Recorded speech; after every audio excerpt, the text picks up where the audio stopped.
do Sinagogue. Hoje é um vídeo um pouco diferente, um vídeo comemorativo, tem uma temática diferenciada também. Como você pode ver no título do vídeo, esse é o assunto principal e é por isso que estamos aqui hoje. Nós vamos fazer um vídeo temático conversando sobre a imoralidade dos intelectuais. É um título provocativo e um tanto polêmico, mas com uma perspectiva mais atenuada. A gente não vai destroçar a honra de ninguém, a gente só vai repetir a informação, porque a honra desses caras já foram desbancados há muito tempo. E é um vídeo que vai se centrar em autores, digamos, de perspectiva crítica à intelectualidade moderna, e vamos passar um itinerário cultural significativo. Estou aqui com meu amigo Eduardo, tá? Que é um grande estudioso aí de cultura contemporânea, cultura e civilização contemporânea, né? Mexe com a área de direito, né? E naturalmente mexe muito com a perspectiva de retórica, emissão de informação, controle de Estado e afins, porque tudo isso faz parte do direito positivo, naturalmente, né? O vídeo vai ser tratado de 3 autores essenciais, tá certo? Que é o Paul Johnson, tá? Falecido já tem uns 2 anos aí mais ou menos. Ô Dudu, eu vou pedir para você fechar o microfone temporariamente, porque porque ele fica fazendo tipo um barulho meio que rangendo, sabe? E aí quando você for falar, você abre ele, eu fecho para não dar aquele eco. Mas enfim, serão 3 autores. Eu vou entrevistar aqui o Eduardo. Ele é um grande apreciador desses intelectuais que serão citados, né? Que é o Paul Johnson, historiador britânico, falecido em 2023. Escreveu um livro muito bom, se eu não me engano, ainda sem tradução para a língua portuguesa, que é o Intellectuals, né? Onde ele vai tratar um pouco de uma perspectiva moralizante da conduta de autores muito conhecidos por defender a sociedade e os bons valores, né? Depois nós temos o Thomas Sowell, economista americano, um dos grandes economistas americanos, um dos grandes pensadores dos Estados Unidos do tempo contemporâneo.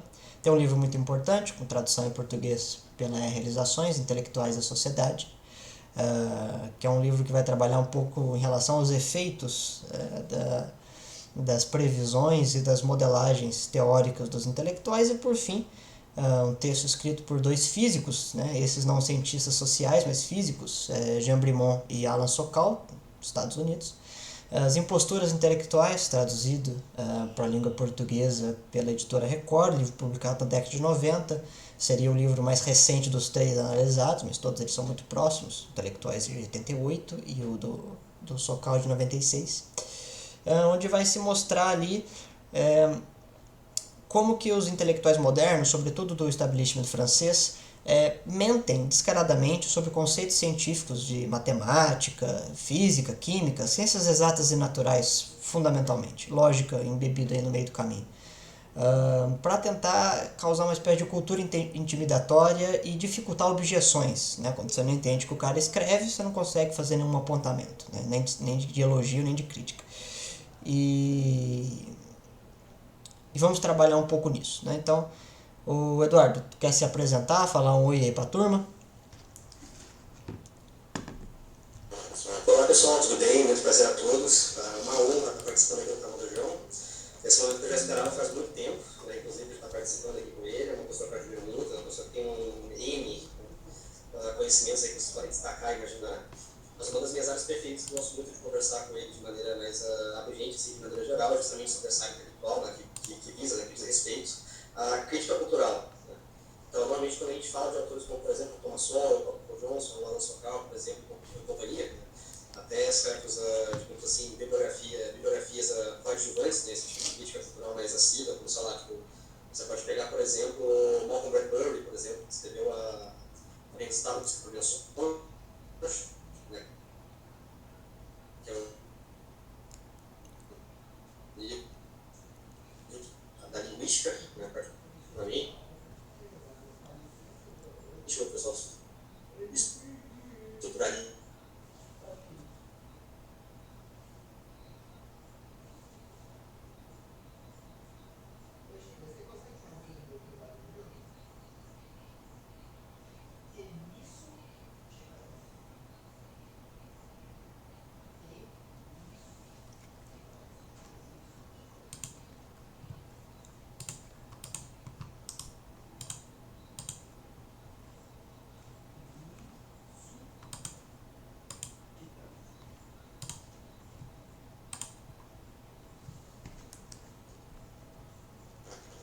acho que travou aqui. Travou tudo. E aí, vocês conseguem ouvir? Não, travou tudo.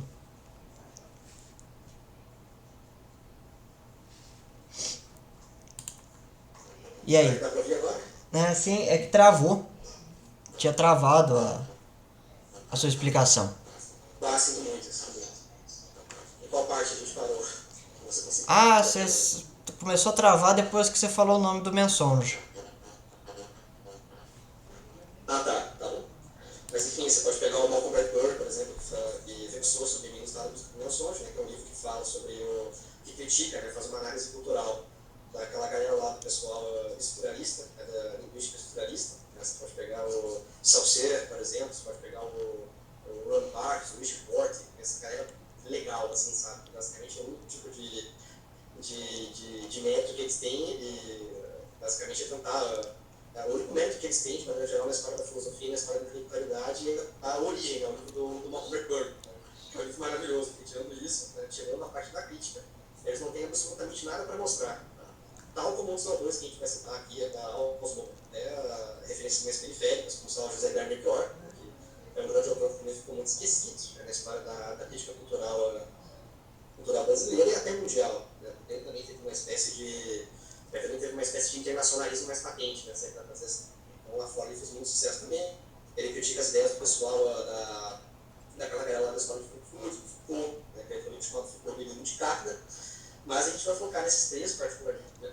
O Thomas Sowell e o Paul Johnson, tá? Porque eles, de certa forma, flertam um tipo de literatura, um tipo de estilística um pouco mais ácida, se é que dá pra dizer assim. Então eles não têm o menor pudor, né, de realmente ir lá e dar o nome aos bois. Eles não estão muito preocupados em tentar preservar o caráter moral e a biografia dessas pessoas, né? Encher a biografia desses intelectuais de purpurina, né? Se é que dá pra dizer assim. A academia já faz isso muito bem, diga-se de passagem. Então, tanto o Sowell quanto esses outros autores aí, o Johnson e o Sokal, eles acabam meio que dando uma série de, não de alfinetadas, né? Mas dando um tiro, né? Eles vão no peito e no intelecto das pessoas que seguem esses caras e esses caras especificamente. Então, existem análises de críticas culturais, né, de maneira geral, e também de referências biográficas, né, que a gente consta com o livro do Solo do Intellectuals e uma crítica mostrando a ciência, que nesse caso seria do Sokal, né, que o João ele vai comentar depois. O João me perguntou como eu tinha flertado e conhecido esses autores. Né, esses autores foram uma referência, né, de ninguém mais nem menos do que o próprio Olavo de Carvalho. O Solo eu já tinha conhecido muito antes, né, quando eu estava pesquisando sobre a crítica cultural, porém, o Intellectuals foi um livro que foi repopularizado, né? Digamos que popularizado aqui no Brasil pelo Olavo mesmo, sabe? Não tinha uma grande referência do Intellectuals aqui no Brasil. Tem uma tradução para português, inclusive, né, que eu também li posteriormente, né, quando eu reli o livro em português, e eu acho que traduziram quando o Olavo falou sobre esse livro mesmo. Porque o Olavo sempre teve esse brilho, né, justamente quando ele vai fundamentar, né, aquela ideia de linkar a vida pessoal e a vida moral do autor com as ideias, fazendo referência àquela frase do Nietzsche, né, que o Nietzsche falava que a filosofia de cada autor, né, individual, remetia a um aspecto, a totalidade da biografia desse determinado autor, da vida deles. Aí a gente vai ver que isso daí se fundamenta completamente. Né? Então aquele negócio, né, que a gente tem hoje em dia, que a gente tem que separar o autor da obra, é bom até certo ponto. Se a gente pegar o Bertrand Russell, né, que é citado, né, pelo Paul Johnson, o Bertrand Russell ele estava no lógico, né?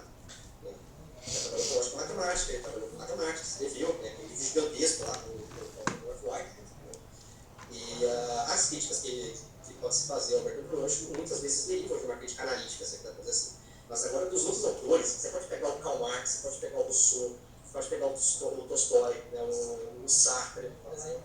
A vida pessoal deles está intrinsecamente conectada com a filosofia que eles pregavam. A filosofia do Sartre, a filosofia, né, do Marx, a filosofia do Rousseau são completamente indissociáveis com a vida pérfida de moralidade que eles tinham. Então é graças a esse brilho que eu acabei sendo elevado e inclinado por esses autores. Enquanto essa introdução é essa, faz sentido. Muito bem. Sobre o texto do Paul Johnson, que é o mais antigo, e cada um deles tem uma perspectiva diferente, né? Então, todos os três versam sobre o assunto discutido por agora, que é a imoralidade dos intelectuais. Me parece, não sei se você vai concordar, mas... Dudes, não esqueça de deixar o microfone fechado para não dar aquele rangido. É um negócio que me chamou a atenção, e aí é um tema interessante, porque Cada livro parece atacar o comportamento dos intelectuais por um caminho diferente, né? Durante a leitura do Johnson, eu tive a impressão de que ele estava tentando mostrar uma espécie de contradição entre autores que defendiam o bem comum, é, é, críticos à ganância do capital, crítico aos maus valores refratários, críticos ao progresso, críticos àquela índole reacionária, né, críticos ao individualismo metodológico. Então, tudo que envolvia o bom da comunidade, o bom da partilha dos bens, né, o bom da sociedade comunitária, era defendido por esses autores. Autores estes que, quando analisados sua biografia, sempre que se deparavam com a situação de encontrar uma pessoa em estado de vulnerabilidade, machucavam essas pessoas ainda mais, se comportando exatamente como um empresário egoísta, ganancioso e servo de Mamon, né? Então, assim, era uma coisa interessante, né? Tem dois autores desses que eu queria que você falasse para o meu público, seria o Rousseau e o Marx, né? Porque o Paul Johnson mostra elementos muito interessantes da biografia desses dois autores que pode ser comparado com o trabalho deles, né? Quer dizer, o Marx escrevendo é uma coisa, o Marx vivendo é outra. Acho que o mesmo vale para o Rousseau. Você não pensa assim também? Com certeza, eu fiquei até empolgado pelo fato de conversar com o Rousseau e com o Marx. Porque assim, se você pegar a biografia do Rousseau, por exemplo, algo ali foi um mar de lama. Tá? Se pegar a biografia do Marx também, então o autor Marx ele se baseia muito no Rousseau. Né? Em várias áreas que ele fala sobre, por exemplo, aquela ideia que o Rousseau cria, de que basicamente a origem da ganância que os homens começam com a propriedade privada. É uma coisa que o Marx ele vai adotar, vai engolir aquilo daí, vai personificar no marxismo. E aquilo daí vai se tornar meio que uma espécie de mainstream, né? Os intelectuais marxistas daquela época, comunistas daquela época, não só daquela época, mas posteriormente também. E o Jean-Jacques Rousseau, né, ele era um cara que personificava perfeitamente, afinal de contas essa frase ela é endereçada a ele, né, que foi dita pelo Edmund Burke brilhantemente, tá?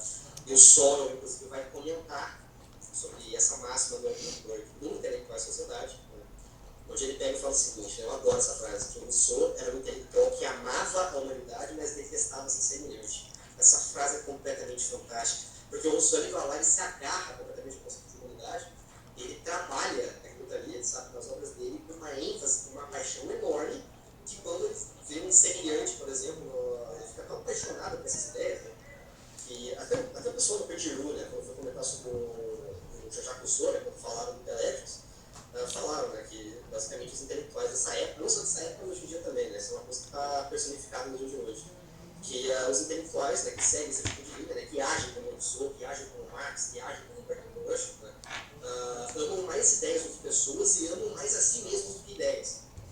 Então o Rousseau, nesse caso, é um cara que acabou se apegando com uma ênfase enorme à humanidade, de maneira geral, né, se agarrando ao conceito de humanidade, falando que amava todo mundo, era um hippie iluminista. Tem aquela discussão, né, se o Rousseau na verdade era um iluminista ou era um romântico. Eu concordo que ele era um romântico, né, eu não concordo muito com o fato de ele ser um iluminista, porque o Rousseau já tem críticas contundentes à razão, né, mas isso daí já é outro papo. E o Rousseau ele ele se apegava nesse conceito aí nesse conceito de amar a humanidade, né, de amar a humanidade como um todo, sem nenhuma diferença, etc. E tal. Tipo, a igualdade, a fraternidade, a liberdade que vai ser pregada por esses autores iluministas vão ter a sua materialização na Revolução Francesa, que curiosamente foi uma revolução genocida que matou 40 mil pessoas em 3 anos. Só que daí quando você dá uma olhada no indivíduo, né, aquela pessoa que está ao lado do Rousseau, você pode pegar a mulher dele, você pode pegar os filhos dele, você pode pegar os companheiros dele, e ele trata mal absolutamente todo mundo. Não tem uma única pessoa que o Rousseau não tenha tratado mal na vida. Ele ainda assim, e o Paul Johnson relata isso, tá? Quando ele ia fazer os discursos dele na tribuna, né, quando ele ia até a tribuna francesa, né, em Suíça, para discursar, né, sobre filosofia e para falar sobre os longos da vida dele, era um espetáculo inacreditável de autocomiseração. Não existia ninguém nessa época aí que tenha tanta pena de si mesmo como o Rousseau teve pena de si mesmo. Do mesmo jeito que ele foi um cara que abandonou os filhos, tá? Pegou 5 filhos que ele teve com a mulher dele, colocou no orfanato, tá? Comia a mulher dos amigos, inclusive, que era uma coisa que era patente da personalidade do Rousseau, o Bertrand Russell também fazia isso. Então ele comia as mulheres dos amigos dele, tá?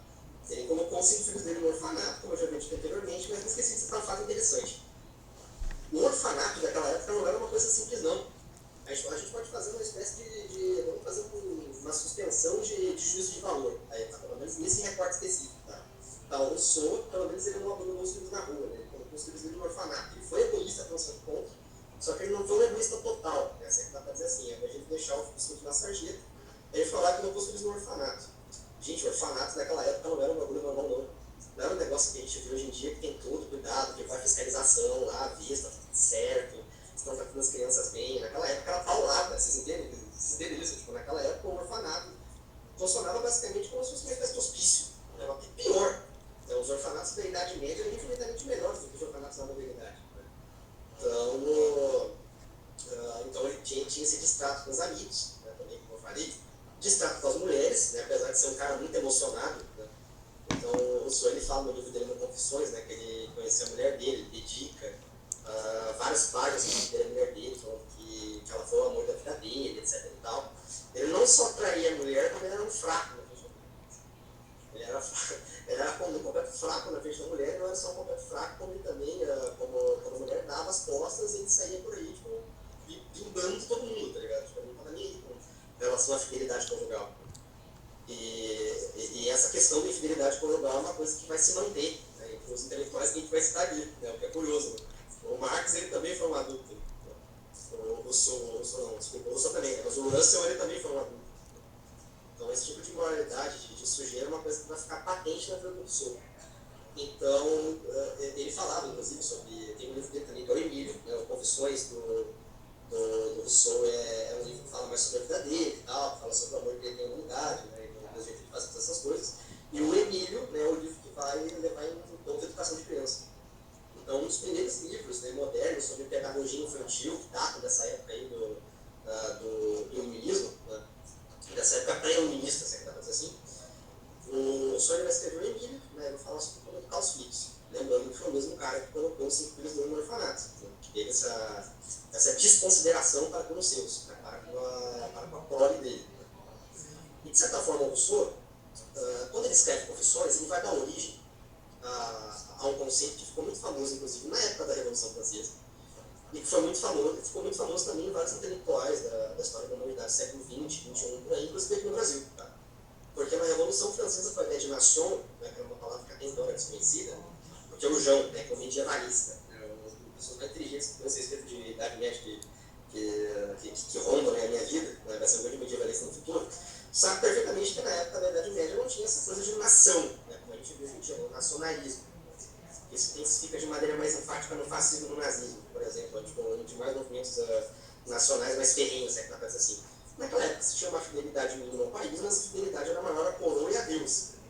Então aquela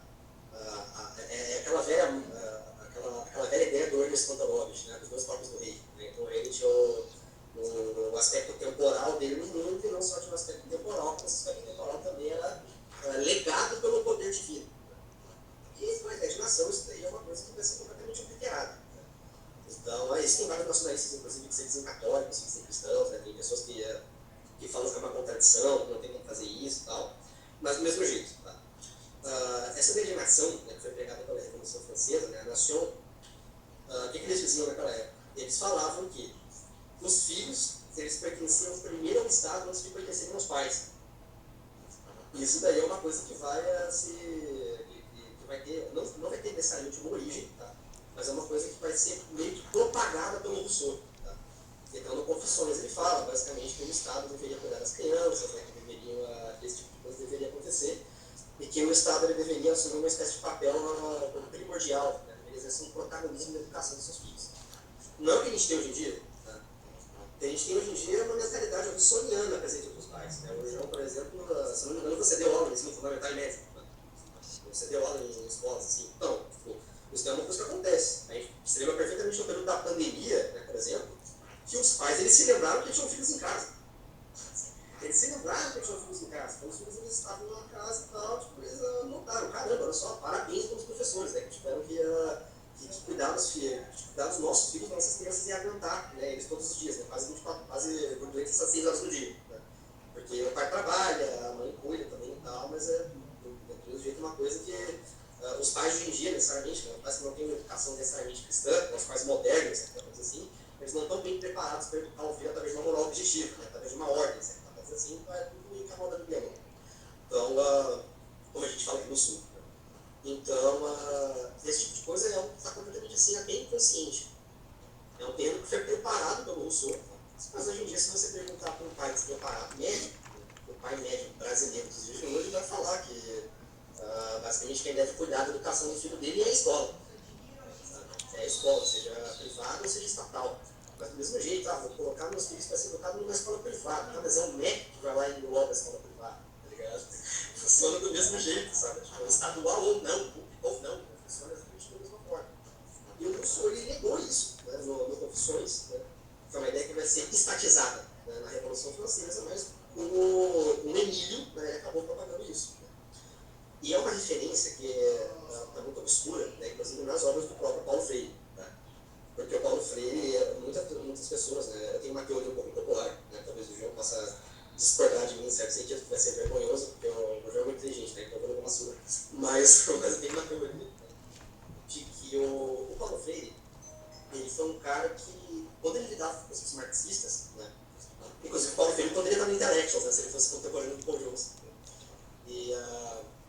E o Paulo Freire é um cara que ele tem essas obras sobre pedagogia do oprimido, sobre também, né, personifica aquele negócio do Rousseau de você amar a humanidade, desprezar o seu semelhante, desprezar o indivíduo, né, tem uma espécie de desprezo individual. E o Paulo Freire, por mais que muitas pessoas digam que ele fosse um marxista, tem muitas pessoas que falam que ele era uma espécie de marxista vulgar, né, um marxista à brasileira, né, se é que dá pra dizer assim. E tem muitas pessoas que falam que ele não leu muito Marx, não, né, que as ideias dele se baseiam de maneira geral, mas voltada para aquele pessoal de maio de 68, né, lá na França. É sempre a França, né, é sempre a França. Inclusive, daqui a 2 dias vai ser o aniversário da Revolução Francesa. Então, basicamente, ele herdou, né, aquele pensamento que era típico do Jean Paul Sartre, que era típico do Foucault, que era típico da Simone de Beauvoir, né, que foram as obras mais sexuais do Paulo Freire, por exemplo. Né. Lembrando que o Paulo Freire tem um livro chamado Sexo, Você Perde na Escola. Né. Então, nas obras mais de caráter de pedagogia sexual do Paulo Freire, ele usa os beauvoirianos, né, parece que ele não se ensinou do Beauvoir. Mas o Paulo Freire é um cara que é muito mais, ao meu ver, eu tenho essa teoria, de que ele é muito mais filho, se é que dá para dizer assim, do Jean-Jacques Rousseau, tá? E qualquer intelectual que você pode encontrar para ele. Porque as obras do Paulo Freire são principalmente voltadas, tá? Não só para pedagogia infantil, para pedagogia adulta também, tá? Mas de certa forma, quem adota a pedagogia, quem adota entre aspas, né, que não é aplicável, quem adota, né, a pedagogia do Paulo Freire são justamente os professores da escola, ensino fundamental e médio. Então, querendo ou não, as crianças é que acabam mais meio que personificando e absorvendo esse tipo de coisa. Eu acho que absolutamente nenhum tipo de sei lá, você pode pegar na mídia, por exemplo, sabe? Programas de TV, filmes, etc e tal, absolutamente nada me remete mais a essa ideia do Emílio, do Jacques Rousseau, do que Malhação, tá ligado? Uma novela lá que passa na Globo de vez em quando. Porque literalmente ele é do professor com uma agente social, entendeu? Então, tipo, o professor, naquela novela lá de Malhação, tá dentro da escola. Não, é um jumper, né? Tá dentro da escola e fora da escola, tá ligado? Ele tá dentro da escola auxiliando os alunos, levando ele, personificando, moldando, né? Naquela visão de mundo, né? Substituindo, né, uma moral objetiva por uma moral pedagógica, se dá pra dizer assim. E daí, fora da escola, ele também está ajudando e moldando a visão de mundo daquele aluno também. Né? Então, é só em Malhação que acontece isso. O professor e aluno se botando em cafeteria, etc. e tal, moldando a mentalidade daquele cara. Então, o professor, né, independentemente do nível cultural dele, intelectual ou não, como um agente social que vai transformar e repersonificar a humanidade em algo diferente. Né? Uma nova espécie de natureza humana. Então, esse tipo de coisa é característico do Rousseau e foi muito propagado pelo Emílio. Então, dei essa volta toda, né, explicando tudo isso para dar uma espécie de ênfase maior e encher vocês com informações que realmente prestam, né, com relação à influência russoniana. Né? Então, é por essas e outras que o Jean-Jacques Rousseau acaba beneficiando desse tipo de coisa, né, tanto na vida pessoal quanto na vida intelectual. Ele, nas obras dele, ele me parece que ele sempre joga um papel onde aquele bem coletivo ele sempre vai predominar sobre a tipologia do bem individual. Do ponto de vista de que as pessoas não podem simplesmente ao gosto dos seus interesses particulares, dos seus interesses primitivos, dos seus interesses pessoais, colocar em risco toda uma comunidade, toda uma gama de pessoas. Né? E isso tem perspectivas morais e passa pelo crivo da crítica dele. E a religião também, e isso é um negócio importante pontuar, porque de vez em quando aparecem uns ateus perambulando por aqui. Esse aspecto de imoralidade dos intelectuais não tem absolutamente nada a ver com religião. Se tiver assunto de religião aqui no meio, vai ser porque um dos 3 escritores desses livros citaram, ou porque um dos intelectuais criticados por esses 3 autores citaram. Não tem absolutamente nada a ver com religião. É imoralidade do ponto de vista mais popular, mais convencional que você possa definir, longe de ser alguma reflexão profunda sobre virtudes e vícios, pecados, etc. Porque tanto para um católico, tanto para o evangélico quanto para um ateu, maltratar crianças é errado, né? E qualquer um aqui presente, espero eu, vai olhar para isso com maus olhos, né? Ou achar minimamente estranho.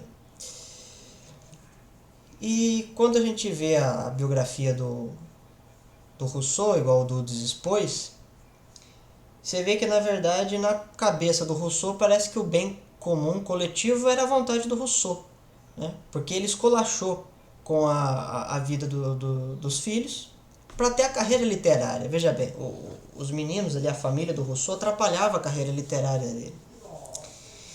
Então, assim, aquela coisa do feijão e o sonho, né? O sujeito tem o interesse de ser escritor, mas ele precisa comprar comida. E no momento não está tendo jeito de comprar comida com o dinheiro do escritor, porque o cara não está ganhando dinheiro com isso. Então, assim, ou você destrói o sonho, ou você destrói a sua necessidade de feijão. Rousseau não poderia fazer nenhuma das duas coisas, porque ele era fissurado na atividade dele e precisava se sustentar. O problema eram as crianças. Então basta tirar as crianças da equação, né? Não chegou a ser um Alexandre Nardoni, né? Não chegou a ser uma Ana Carolina Jatobá, né? Não chegou a ser um Bill Cosby da vida, né? Até fazer uma piada infame aqui, esses dias eu fui no Instagram do advogado e coloquei, doutora, advogada, doutora, se eu colocar umas crianças numa sala para fazer uma palestra e os palestrantes forem Michel Foucault, Bill Cosby, ou J. Simpson e Nardoni, isso configura crime de periclitação? Ela me bloqueou lá. Mas aí o que acontece? Ele não chegou a matar as crianças, mas ele colocou ela num espaço que era muito pobre, tá? Os orfanatos eles eram muito precários, eles recebiam uma quantidade pífia de dinheiro para se manter, era todo sujo, rato. Os medievais eram muito ruins, sobretudo pelo fato não por falta de piedade de quem tomava conta, mas por conta da peste negra. Eles aparecem em época próxima. Então, assim, um dos piores lugares para se ficar era no orfanato por conta da peste. E os hospitais também, era todo difícil e sofrido. Mas na época moderna não, porque até o próprio Foucault estuda isso, né? Os hospícios como um lugar de desrazão, onde você expulsa os desracionais para um confinamento. E as crianças órfãos, de certa forma, elas são parte de uma estrutura de abandono. Então elas não interagem na sociedade com o mesmo mecanismo que as demais, porque elas foram abandonadas e as outras não. As outras têm um crivo de discurso, elas estão embebidas num universo onde elas conseguem conviver, que as abandonadas não, então elas também são expostas. Elas não são adotadas exatamente porque elas não fazem parte do mesmo campo, elas não fazem parte do mesmo espaço, elas vieram de mundos diferentes. Os pais não vão adotar aquelas crianças, tendo seus próprios filhos, porque os seus filhos são frutos do seu espaço, são frutos da sua casa. As crianças do orfanato não. Agora, o Marx, ele tem uma quantidade gigantesca de assuntos que tratam sobre a vida pessoal dele, muito daquilo lá é especulado, se discute se aquilo é verdade ou não, mas tem uma coisa muito objetiva na carreira intelectual do Marx, que era a capacidade latente dele de contar mentiras. E até uma coisa que o Paul Johnson comenta, né, e eu queria ver qual foi a primeira reação do Dudes a isso, porque segundo um economista muito renomado de Oxford, Frederick Jackson Turner, o Marx adulterou os registros do Blue Book, né, dos Blue Books. Né? Para quem não sabe, é uma coletânea de obras de relatórios econômicos da Europa, sobretudo da Grã-Bretanha, que existe até hoje, apesar de não ser lançado anualmente, e que existe desde o finalzinho do século XVIII. O Marx está estudando esses livros na segunda metade do século XIX, com registros econômicos extremamente aprofundados, obras acadêmicas, que recebem esse nome porque era uma enciclopédia todas feitas com capa de couro tingida de azul, né? Então recebeu o nome de Blue Book, né? Uma coleção com vários livros azulzinhos. E o Marx usou esses livros para pesquisa, para mostrar que à medida que a Revolução Industrial avançava, a pobreza avançava junto. Né? Mas, segundo a análise do Turner no capítulo 9 do Capital, volume 1, escrito pelo Marx, de próprio punho, há mudanças substanciais e significativas nas passagens. Né? Não são erros, não parece ser o caso de ser erro de escrita. Né? Parece algo assim... Estava tendo um crescimento econômico de 50%, o Marx colocava 10%. Né? Então, assim, é um negócio meio aterrorizante. Né? Qual foi a sua reação ao ter contato com esse tipo de leitura? Talvez, biograficamente falando, tá? Eu sou um grande estudioso de biografias, tá? Mas eu acho que não existe não existe outro sujeito que seja mais biografado na minha vida, assim, sabe, de estudo mesmo, do que o Karl Marx. Tá? Então, eu li muitas biografias do Karl Marx, tá? A biografia do Gareth Jones, por exemplo, é uma excelente biografia, tá? Eu acho uma excelente referência na biografia dele. O Jackson Turner também é maravilhoso, ele vai lá e basicamente ficar abraçando, né, a biografia do Marx, dando, né, realmente é um cara que Paula morre, assim, sabe? E eu fiquei chocado, tá, quando eu li pela primeira vez que esse tipo de coisa realmente aconteceu, porque a primeira vez que eu imaginava que o Marx era apenas um cara megalomaníaco, um cara completamente pirado, assim, tá, um psicopata. Né? Porque se você der uma olhada na biografia do Karl Marx, você vai ver que tem vários comportamentos de uma pessoa, tipo de, sei lá, que é psicopata, realmente poderia personificar, né? E basicamente as alterações do Karl Marx, elas eram alterações que não eram pontuais, sabe? Não aconteceu só com os Blue Books, né? Aconteceu com tipo, outras obras também, sabe? Sem contar que ele era uma espécie de plagiário compulsivo. Né? Tem aquele livro lá do Albert Einstein, que é o livro Einstein, o plagiador compulsivo. Né? Não, o plagiador irremediável, da biografia.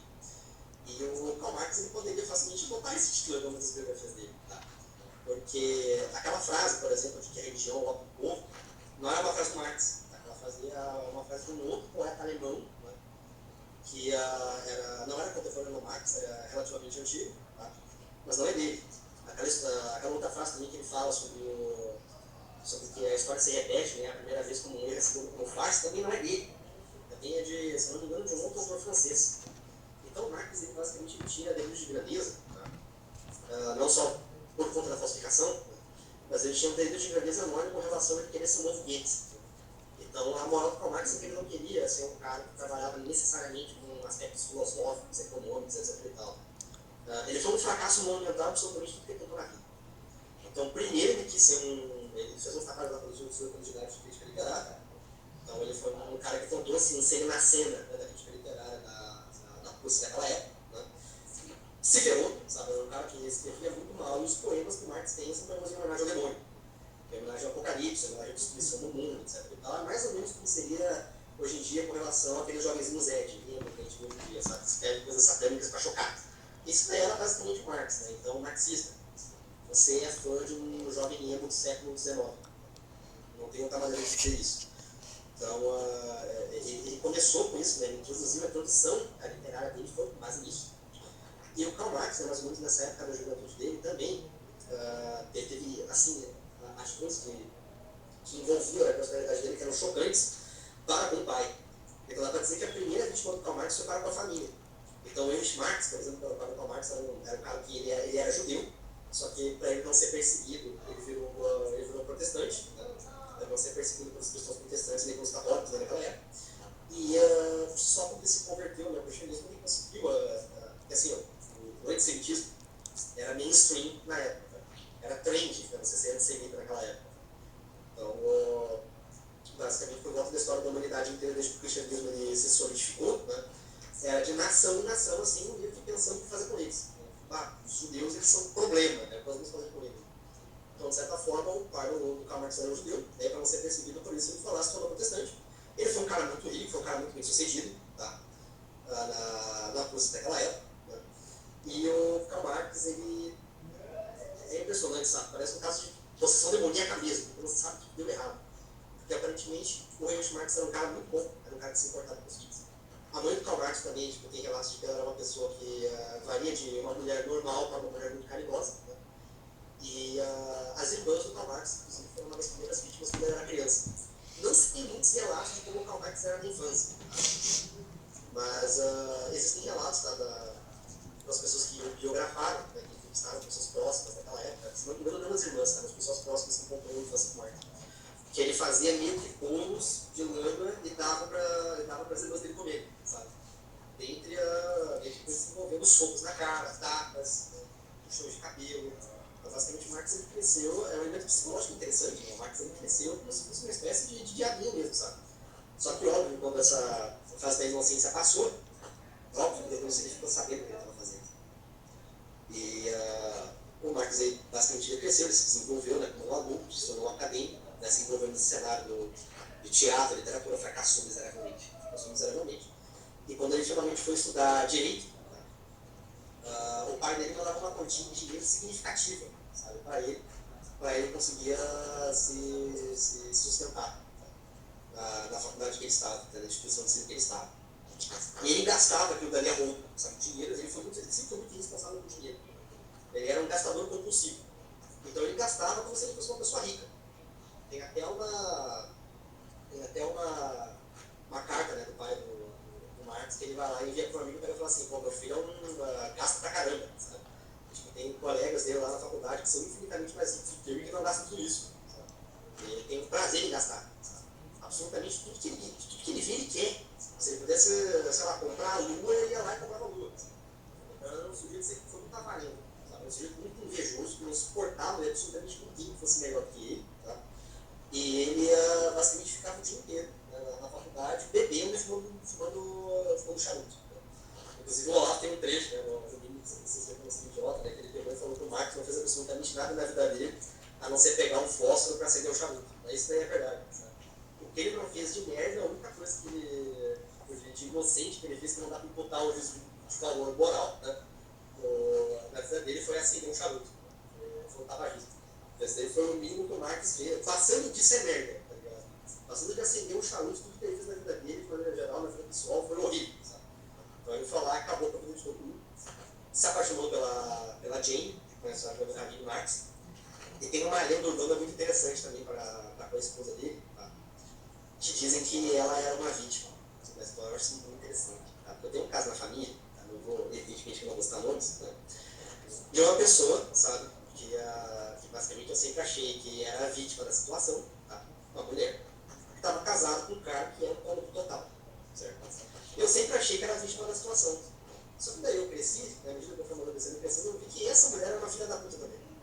Eu pensei, olha só, o seguinte, não tem como a pessoa ficar com outra pessoa a vida inteira, uma pessoa que é a vítima do casamento, sabendo que outra é uma filha da puta, e não perceber ficar pelo menos um pouco daquilo dali também. Se não são iguais, pelo menos perceber ficar um pouco para aguentar com a situação. Eu sempre achei que fazer essa reflexão de pesquisar um pouco mais sobre a biografia da Jane. Né? Ela era uma filha da puta igual. Ela não era tipo a metade do mundo que o Marx era, evidentemente. Né? Mas ela basicamente fazia tudo que o marido queria.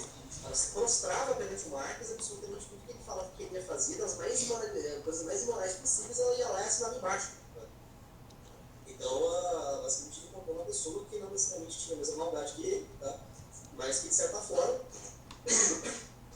Mas que de certa forma acabava dando um aval para ele continuar sendo o desgraçado que ele era. Então ele teve caso de infidelidade conjugal na vida do Karl Marx também, né? Aquela famosa história do Karl Marx com o empregado. Então, até o Olavo ele fala, né? O Marx ele não conheceu proletário nenhum, primeiro que ele conheceu ele comeu, foi empregado. Então para todos os efeitos, ele tem até um documentário, tá? Que está em alemão, né? Inclusive sobre a relação dele com o empregado.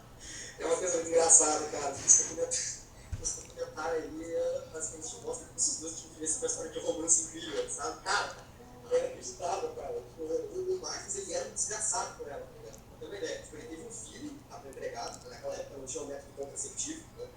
Então ele fala, teve relação sexual com o empregado, teve um filho com o empregado, tem um filho fora do casamento. E o anjo de levando em consideração o anjo de caridade que o Marx era, ele faz o seguinte, ele pega o filho e ele não deixava o filho dele comer na mesa.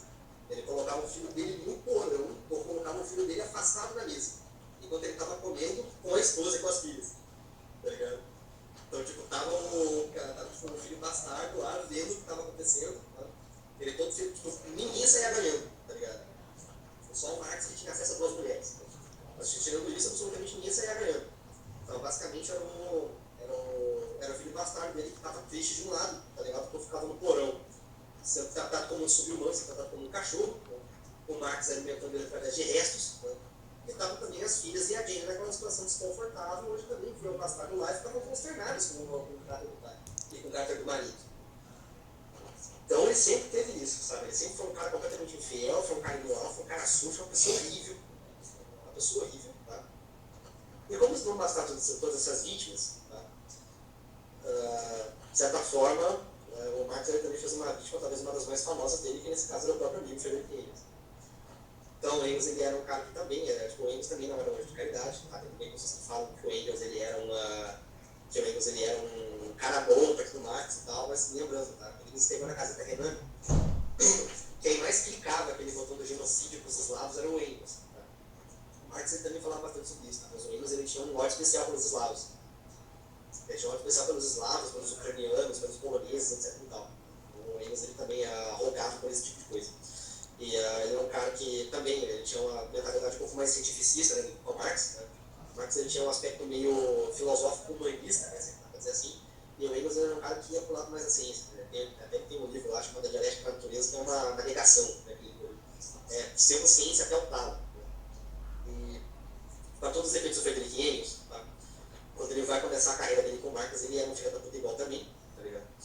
Só que teve uma ocasião específica, que uma ocasião que ficou notável, que é um acontecimento, inclusive, que bastante pessoas sabem, né, que pesquisou um pouco da relação dos dois, sabe que isso aconteceu. O Engels ele tinha uma esposa chamada Mary Burns. Essa Mary Burns ela foi uma pessoa que ela foi criada, né? Criada não, mas ela trabalhou, né, na época da Revolução Industrial, lá na Inglaterra. E ela era uma operária, e o Engels ele se apaixonou por ela. Né? Então o Engels ele foi até mais condizente, né, com as ideias que ele pregava com o Marx. Né? Porque o Engels ele era um burguês, né, assim, um empresário da época, né, dono de uma grande indústria de tecelagem, da indústria têxtil, né, que se chamava na época. E o Engels ele basicamente vai lá e ele se casa com uma proletária. Ele se casa com uma proletária, ele chega a fazer isso, né? Tem várias vezes de fato. O Marx não. Né? Então vamos lembrar aqui que a Jane, né, que era a esposa do Karl Marx, era filha de um homem rico. Né? E o Engels ele vai lá e pelo menos ele personifica uma coisa da vida pessoal dele que era característica um pouco, né, característica das ideias que eles pregavam. Então, para todos os efeitos, o Engels ele vai lá, se casa com a mulher, ficam anos de casados juntos, eles se amavam. Nossa, ela amava muito ele e ele amava muito ela. Ele ainda tinha sentimentos, no caso do Marx, era um psicopata total. O Engels era um psicopata quase total. E, para todos os efeitos, quando as coisas dele morre, o Engels ele envia uma carta para o Marx desolado, falando: pô, minha esposa morreu, eu tô destruído, cara. Páginas, falando: cara, não sei nem o que falar, tô destruído, sabe? Tipo, ainda bem que você tá aqui comigo, né, nessa aventura que a gente tá passando juntos e tal, você é um bom amigo, não sei o quê, mas agora meu coração tá partido, tá despedaçado, não sei o quê e tal. O Marx ele dedica exatamente de 2 a 3 linhas, né, dando peso para o Engels, falando sobre como uma mulher maravilhosa, como ele estava completamente triste, né, isolado com a morte da mulher que ela considerava como uma irmã. O resto tudo é pedido dinheiro. O resto tudo é pedido dinheiro para voltar a sustentar o trabalho dele. Isso foi um vexame tão grande que causou quase a dissolução eternizada. O Engels ele não teria escrito o resto do Capital se eles não tivessem escrito as fases depois. O Engels ficou com raiva do Karl Marx. Né? Ele viu aquilo dali e viu naquilo um monstro. Né? Ele ficou chocado. Tipo, um cara como o Engels que entregava genocídios eslavos e poloneses se chocou com a atitude individual, até mesmo digna de um amigo. Imagina, João, se a sua esposa morre, eu vou lá e escrevo uma carta pra você com dinheiro. Tipo, porra, cara, é inacreditável isso, né? Tipo, então era uma desconsideração total. É como o João ele falou antes, né? Tipo, basicamente qualquer pessoa comum, né? Pessoas que fazem parte do senso moral, de senso comum mesmo, assim, sabe? que não são católicas, não são cristãs, não aderem a nenhuma religião, um ateu, ele poderia ver isso aí e achar um bagulho muito inacreditável. Até que o Windows era ateu. E ele achou inacreditável esse tipo de coisa acontecer, só que eles se reconciliaram depois. Eu não faria isso nunca. Se fosse o Windows, isso jamais passaria pela minha cabeça. Mas os dois estão lá pedindo desculpas no trabalho e continuou. Então o Marx ele teve essas gafas da vida pessoal dele, de maneira geral. Ele foi um cara que também extorquia muito da esposa e que basicamente tinha relação naquela época que não uma coisa moral, mas denunciando a podridão física, não só moral, mas física do tamanho também, que ele não tomava banho. Era um cara que tinha uma higiene muito porca. E, tipo, você vê esse Lula tipo no PT, aí, inclusive, né? Você vê um Lula, por exemplo, aquela barba completamente imunda, assim, sabe? Você vê, tipo, sei lá, tudo gadelha, né? Por exemplo, aquele marido lá da Fátima Bernardes, que parece um sojado, parece um hipster nojento, sabe? Você vê que essas pessoas aí da política da esquerda brasileira, né? Tipo, o Jean Willis, tipo, você vê aqueles caras ali, tipo, faz um típico arquétipo físico de um marxista. Que varia, né? Tem, por exemplo, eu gosto de ficar, já que sou muito teatro, eu gosto de ficar pensando na parte corporal dos marxistas. Então, tipo, variado naquela época de. Né, qual era o perfil do marxista médio, no século XX, né? É interessante, engraçado pensar nisso, né? Era aquela pessoa magra, magérrima, tá ligado? Com uns óculos e a postura de intelectual. Você pega o Astro Gildo Pereira, né, por exemplo, que era líder do Partido Comunista Brasileiro, né? Com o Luiz Carlos Prestes, né? Seco, completamente seco, assim, sabe? Aí essa postura vai variando, sabe? E o Marx, ele inaugurou, né, tipo, digamos assim, etapa do que a gente vê como sendo o marxismo hoje em dia. Né? Então, é uma pessoa que era suja fisicamente, uma pessoa que era suja moralmente. Né? Morreu em desgraça. E diz, inclusive, que no leito de morte, as últimas palavras dele, que ele não tinha absolutamente nada para falar, as últimas palavras eram coisa de gente covarde, que ele já tinha dito o suficiente. Na minha opinião, ele disse mais do que o suficiente, mas ao mesmo jeito morreu aí, provavelmente está no inferno. Pois é, acabou com o Marx. O Sowell, ele não puxa muito a temática da biografia, até porque o texto do Paul Johnson já tinha sido escrito. E, de certa forma, o Johnson, ele... A pergunta final do livro é a seguinte: bom, depois de ouvir tudo isso, depois de ler tudo isso, será que vale a pena dar voz para essas pessoas? Né? Esse era o grande questionamento dele.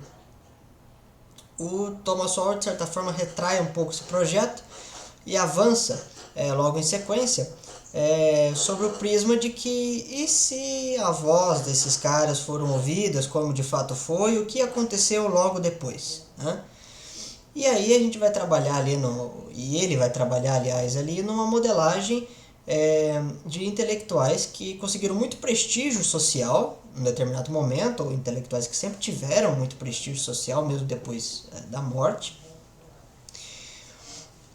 e que trabalharam muito com a temática de guia, né? Os novos paráclitos, os novos guias da sociedade civil organizada, né? Eles dizem sobre como a riqueza tem que ser produzida e para onde ela tem que ir, qual é o seu início, seu meio e seu fim, o funcionamento da educação, o papel das instituições religiosas, o papel do Estado, judiciário, força militar, o papel da imprensa, das instituições de educação de ensino superior, as tais universidades, e todos os ditames e parâmetros da vida cotidiana da grande massa, seja no âmbito econômico, seja no âmbito de lazer, seja no âmbito espiritual, no âmbito de estudo e sobretudo do aspecto moral, né? No final das contas acabam sendo intelectuais que versam muito sob controle, porque eles criam um sistema, uma modelagem tão grande, tão grande, tão grande, que eles têm ali as regras para o bem viver por toda a eternidade e para todo mundo. São autores que versam sobre isso. O que acontece é que esses autores fazem muitas previsões, né? E, segundo Thomas Sowell, eles perdem completamente a perspectiva do que é ciência. Eles não estão interessados em ciência, em verdade. Na verdade, boa parte desses autores negam, inclusive, que a verdade existe.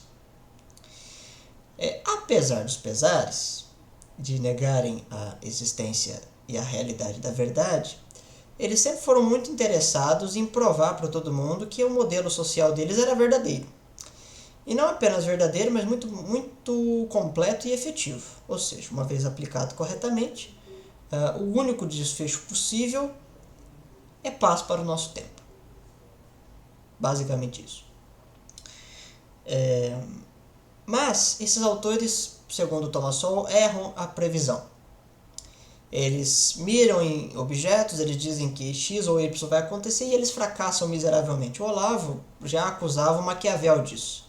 Né? O pai da ciência política sempre errava suas previsões políticas. Né? Era um homem de uma inteligência, o saber notório do Maquiavel consistia-se no erro. Né? E os autores contemporâneos, e aí o Thomas Sowell fala de uma perspectiva um pouco mais generalizada, que seria a classe dos intelectuais, a classe dos bem-pensantes.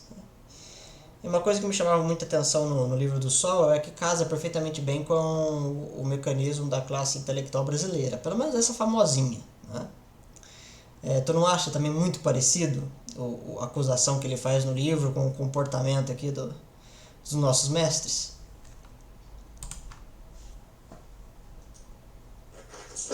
Eu só não acho parecido, como achei interessante o apontamento que você fez a respeito do fato dos intelectuais terem uma espécie de passo para o nosso tempo. Aquela coisa que o Eric Wagner já tinha falado nas obras dele, né, sobre a imanência do escape,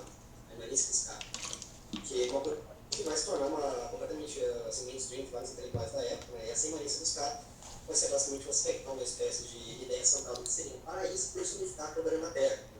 Os intelectuais eles estavam em busca disso, né? Inclusive, se você pega, por exemplo, só os intelectuais da Revolução Francesa, né? Que estou estudando agora, você vai conseguir ver perfeitamente que naquela época a função, né? A ideia do intelectual moderno era trazer justamente o paraíso na Terra, né? Trazer o Éden para cá. Então, essas ideias de paz são ideias que ficam apenas no ideal mesmo, que não passam pelo crivo de uma espécie de mentalidade prática, você vai fazer assim. E um dos melhores exemplos que eu Thomas Sowell dá no livro, tá? que eu achei assim, um exemplo absolutamente genial, foi uma hora que ele falou sobre a Primeira Guerra Mundial.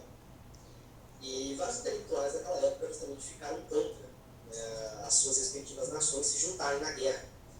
Isso vai resultar assim, numa onda. Tipo, na Primeira Guerra Mundial, você sabe de história, que mais ou menos está bloqueando essa perfeitamente.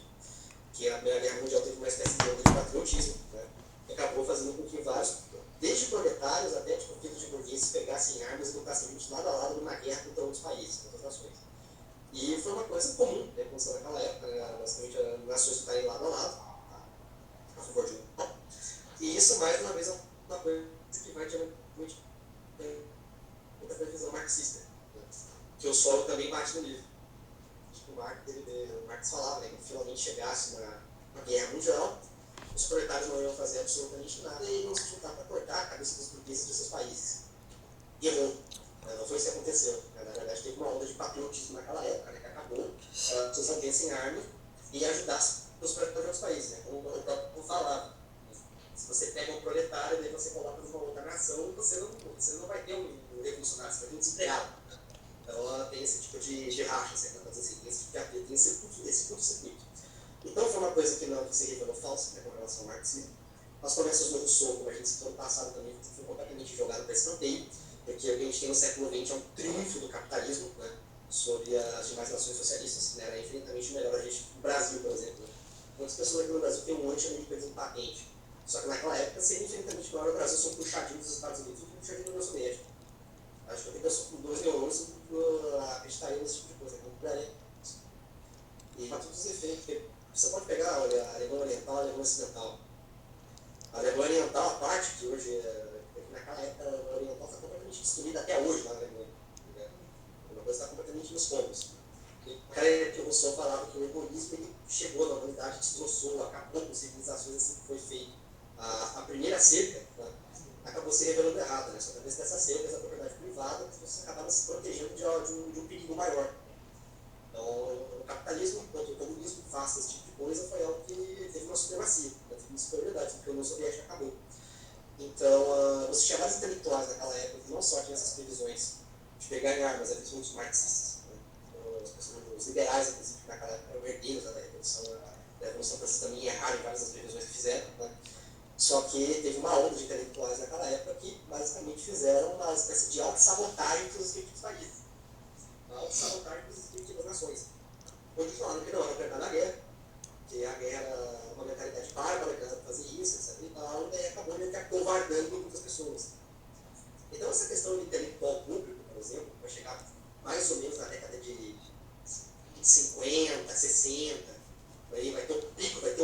lá de 68 na França, né, é algo que vai ficar assim, a inteligência ela tem uma espécie de sex appeal. É uma coisa que, inclusive, o próprio Solow comenta no Intelectual da Sociedade. Tá? Então, aquela pessoa que é bem intelectualizada, a pessoa que, entre aspas, se mostra como inteligente nas coisas, a pessoa que é inteligente, né, acaba tendo uma espécie de influência mesmo estética, né, da pessoa que está ouvindo. Principalmente aquela pessoa que não entende absolutamente nada. Você pode ouvir a ideia mais absurda do cara, se ele tiver uma excelente retórica, ele vai conseguir convencer. O Solow ele fala, né, sobre programas de TV onde se entrevistam intelectuais. Né? Então, nesses programas de TV onde se entrevistam intelectuais, você vê o Leandro Carnal, por exemplo, com aquela voz impostada, sabe? O Leandro Carnal tem, né? Recentemente descobrimos que ele não é tão impostado quanto ele poderia ser. Isso, tá? E você pega, sei lá, tipo, esses intelectuais que a gente vê hoje em dia, tipo, o Clóvis de Barros, por exemplo, com o brio, sabe? Tipo, se comunicando como se fosse uma bicha maluca. Então, esse tipo de coisa é perfeitamente normal, assim, sabe? Você vai lá, você coloca o cara no programa de TV, você coloca um nome completamente genérico, merda, pra você se sentir um aristocrata. Café filosófico, filosofia e afins, tá ligado?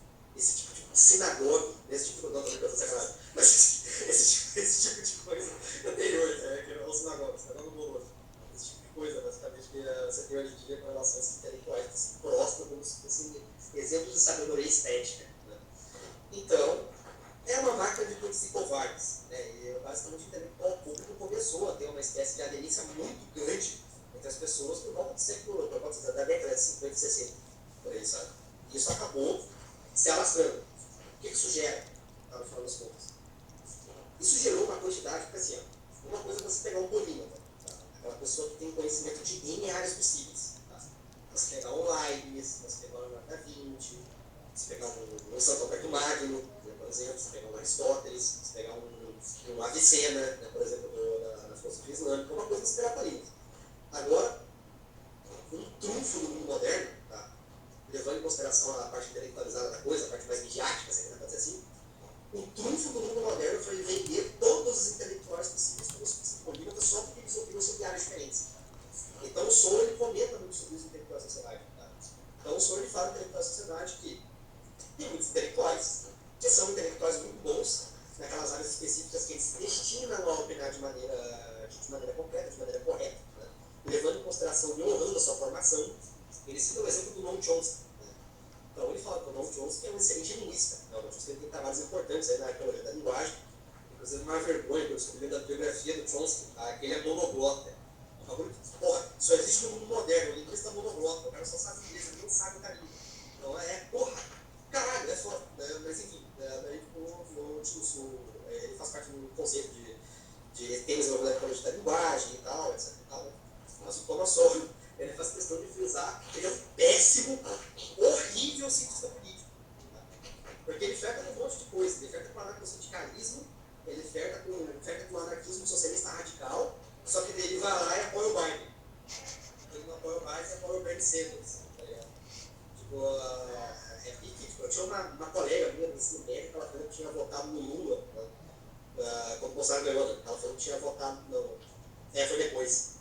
Ela falou que tinha votado no Lula porque ela era a favor de uma revolução socialista. Porra, vai chegar, sem sombra de dúvidas. Tá? Os comunistas falam que o Lula ele é um neoliberal. Então é essa galera aí, mais ou menos, que diz que o Lula é uma coisa tipo de funcionária dele. Essa aqui vai fazer assim. Então, basicamente, ele vai lá e é um cara que ele é horrível nisso. É um cara que flerta com todo tipo de porcaria e patifaria esquerdista possível. Uma hora ele é um anarquista radical, outra hora ele é progressista, outra hora ele vai lá e apoia o Biden, interfere na política do Brasil, na opinião dele, o Brasil que gosta daquele Paul Kruger, né? Que quando deu o tarifaço do Trump lá, ele falou que era para o Brasil devolver a tarifa. Né?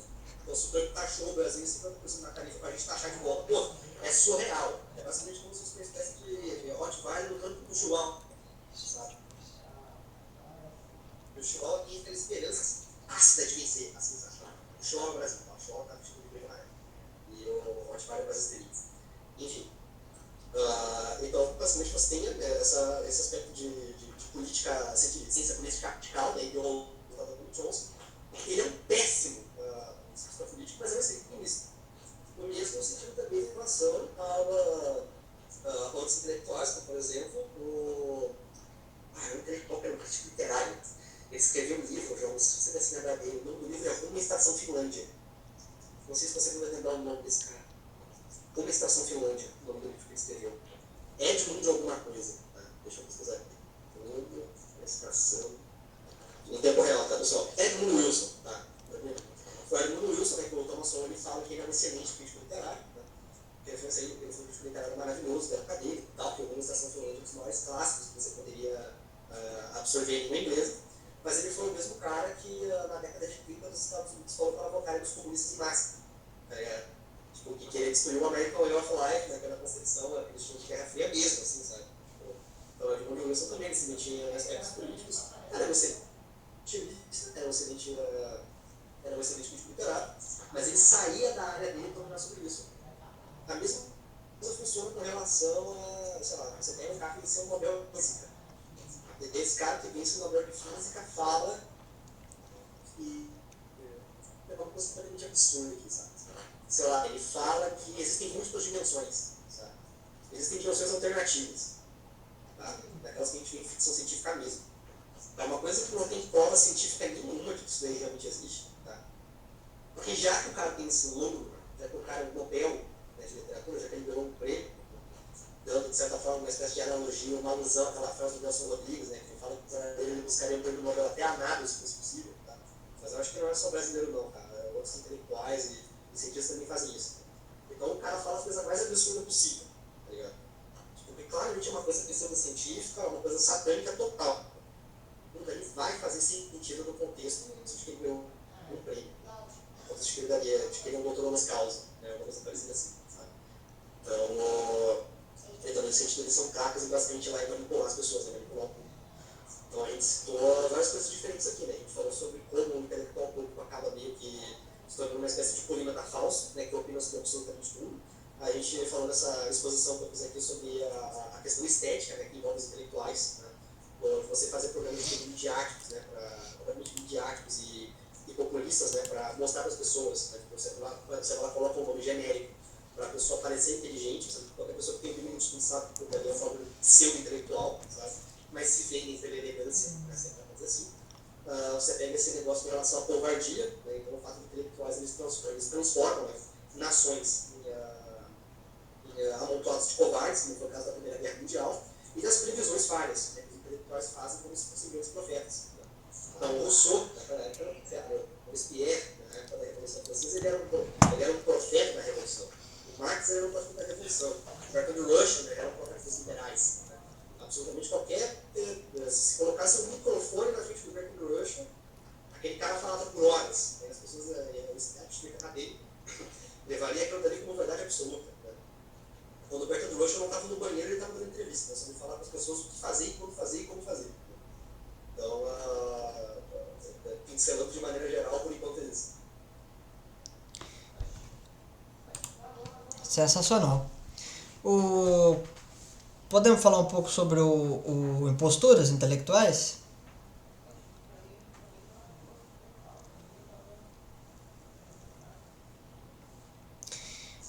Sim, podemos. O joinha. Uma das características desses autores, pensando só nos livros que eles escrevem, nas palestras, conferências, etc., é que por vezes eles acabam, para tentar deixar o texto mais elegante, mais intimidador e também mais obscuro, fazendo uso de elementos e assuntos, sobretudo e fundamentalmente, que não estão no escopo nem no bojo das ciências humanas e sociais. Então são assuntos de outras áreas do saber humano. Como, por exemplo, mencionei lá no comecinho, matemática, física, química, biologia. Autores que não têm formação na área e também não se preocupam em estudar nada a esse respeito, fazem inúmeras e inúmeras citações sobre esses assuntos, e esses assuntos acabam sendo tratados como objetos de estudo por parte dos cientistas sociais. Você transforma a matemática como objeto de estudo social, a física como objeto de estudo social, e isso gera uma espécie de superioridade na cabeça desses estudantes de ciências sociais, desses professores de ciências sociais, de que qualquer coisinha vira objeto para estudo deles. Então eles estão fora do cosmos, eles estão fora do vai e vem e dos problemas humanos, do cotidiano e também aqueles problemas mais à altura das escolhas científicas. E eles estão tão longe, que tem uma visão muito privilegiada e periférica de todas essas coisas. De tal maneira que todas as ponderações que fazem sempre são com aquele tom falsamente paternal, né? Como se fosse um grande patriarca abarcando a pequenez dos seus criados, né? Dos seus pequenos filhos, da sua pequena prole, para orientá-los da forma que lhe for conveniente. O Sokal, acumulando leitura sobre isso, teve a brilhante ideia de fazer uma brincadeira. Então, conversando com os alunos, ele disse o seguinte: olha, eu vou escrever um texto de ciências humanas e sociais falando sobre a teoria da relatividade de Einstein como um fruto de um espírito social de época. Coisa que já havia sido feita outras vezes, não sobre relatividade de Einstein, mas sobre matemática com o Jacques Lacan. E o texto seria feito de propósito para ser estranho. Tá? O Sokal não tinha uma teoria de que a teoria da relatividade era fruto do meio social. Ele, na verdade, pensava nisso como algo absurdo. Mas ele ia fingir que acreditava nisso, fazer inúmeras citações de relatividade, coisa que conhece bem, porque é físico de formação, e muitas citações de ciências sociais que ele foi acumulando ao longo do tempo. Feito o artigo, mandou para a Critical Tests, uma revista muito conceituada na época. E para zero surpresa dele, mas para grande surpresa dos alunos, o texto foi aprovado para publicação. Em contrapartida, Sokal, já antevendo que seria publicado, escrevia na sua casa para enviar na New York Times no dia seguinte à publicação do artigo um texto dizendo, confessando aos Estados Unidos inteiro, de que na verdade aquele texto era uma paródia. Ele estava zombando do comportamento dos intelectuais. E se ele tivesse certo, o texto seria publicado. Bom, ele estava certo, o texto foi publicado. Isso gerou um escândalo significativo. Eu nunca vi um caso na ciência que envolvesse polêmica sendo tão citado em inúmeras fontes diferentes. Quando eu tive acesso ao texto Sokal, bom, obviamente o texto menciona isso, porque é o autor que faz. O Olavo mencionava isso. Os jornais Folha de São Paulo, Estadão, Globo, a grande imprensa brasileira mencionou isso. Foram feitos textos universitários na USP, Unicamp, UFSCar, Unesp, Unifesp, UEL sobre o assunto. Até quando, mais recentemente, quando eu estava acumulando algumas anotações sobre filosofia romena no século XX, que é um assunto muito pouco conhecido naturalmente, não é um assunto tão interessante, alguns lógicos romenos mencionaram o caso Sokal, porque lá eles têm um patriotismo muito grande e eles consideram o Ocidente Europeu produtores de viados, né? E o Leste Europeu produtores de homens fortes. Então, às vezes eles relinchavam. Não é possível que a gente aqui, mexendo com lógica difusa, tenha menos sucesso do que autores como Foucault, né, tal. E aí menciona o caso Sokal de, olha, esse tipo de coisa não aconteceria aqui na Romênia, né? O Sokal não teria assunto para tratar aqui na Romênia, né? Coisa lá ele trata da França porque só a França produz esse tipo de coisa. Eles fazem isso por patriotagem, é claro. Pois não. Posso fazer uma pergunta, João? Alô? Oi, pode fazer, claro. Tá, desculpa. Quando você cita aí o caso da Sokal, né, eu fico imaginando qual foi, talvez seja até legal falar sobre isso com os escritos, né? Qual foi a justificativa, né, que usaram para provar o trabalho do Sokal? Tipo, só falaram que era genial ou passou por um crítico assim mesmo, sabe? Porque, tipo, você vai lá, você pega uma coisa que claramente é um shitpost acadêmico, né? É um shitpost acadêmico. Você vai lá, pega aquilo dali e tal, uma mentira completa, foi uma coisa que o Sokal falou pra zoar, né, com uns caras. Você vai lá, lê aquilo dali, precisa de uma justificativa, né? O cara precisa pelo menos ter alguma coisa pra achar aquilo dali incrível. Como é que foi o processo de definhamento disso daí? Olha, foi revisado por pares. O que acontece é que o Sokal ele imitou tão bem o comportamento do Lacan, da Irigaray, do Baudrillard, do Deleuze, do Guattari, e outros. Esses autores já tinham escrito coisas bizarras, né, que vão ser inclusive tratadas no Imposturas. O texto do Sokal, por incrível que pareça, apesar de uma paródia, ele é o menos estranho em relação aos seminários do Lacan, aos livros do Deleuze e do Guattari. Ele é até um pouco mais normal, né? Então acho que não foi difícil a aprovação, sobretudo porque as citações eram verdadeiras. O Einstein realmente escreveu o que escreveu segundo Sokal, e os autores franceses que o Sokal citou realmente escreveram o que escreveram, não omitiu nem adulterou citação. Então acho que o texto recebeu aprovação porque fazia todo sentido dentro daquele grupamento de intelectuais, um texto como Sokal, e até por fato de ser um físico, né, eles devem ter olhado, pô, até o físico está concordando com isso, né? Porque vai ter sempre aquele embate de, você está tentando reduzir a física, a ciência social a física, por que não respeitar ambas as áreas e deixar elas um pouco distantes?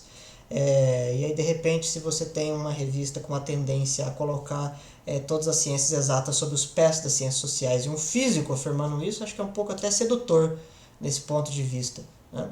O que acontece é que depois da publicação do texto da New York Times, o Sokal confessando que era uma paródia, né, a revista ficou completamente sem reação, né? Como dizer que o autor escreveu um belo texto quando ele mesmo está dizendo que fez aquilo de sacanagem, né? Qual que é vamos dizer,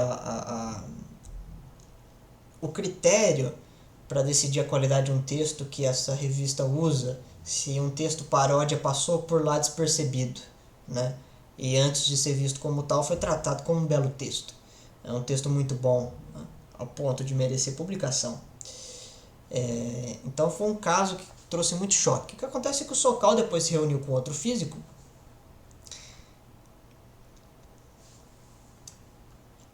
Aguardar um instante aqui para o retorno. Ele precisou se ausentar.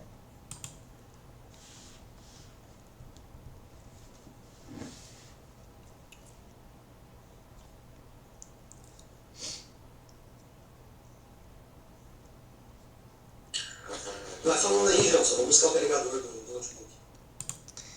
Então, um tópico que o Sokal aborda ali junto com o Brimont é coletar uma gama grande de intelectuais franceses e mostrar que eles usam e abusam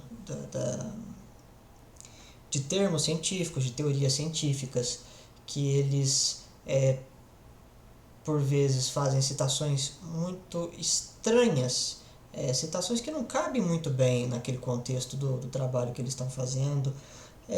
Não é um caso de adulteração de fonte, não se trata disso.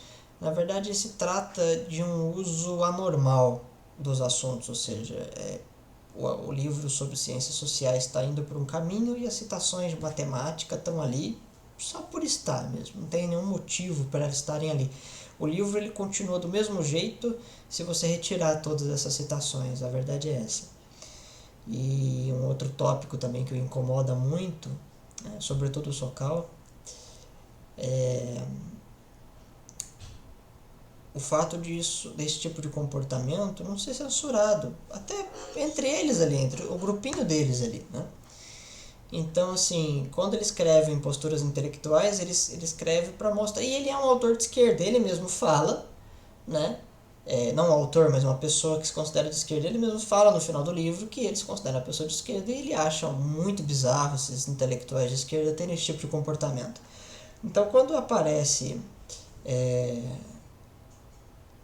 autores que mencionam tópicos de ciências exatas em livros de ciências humanas e sociais, o Sokal faz lá um balanço para mostrar as explicações estranhas desses autores. Então nós temos Jean-Jacques Lacan, por exemplo. O Lacan ele tinha um hábito estranho, né? Ele fazia uma psicologia da topologia, da matemática dos conjuntos, da lógica.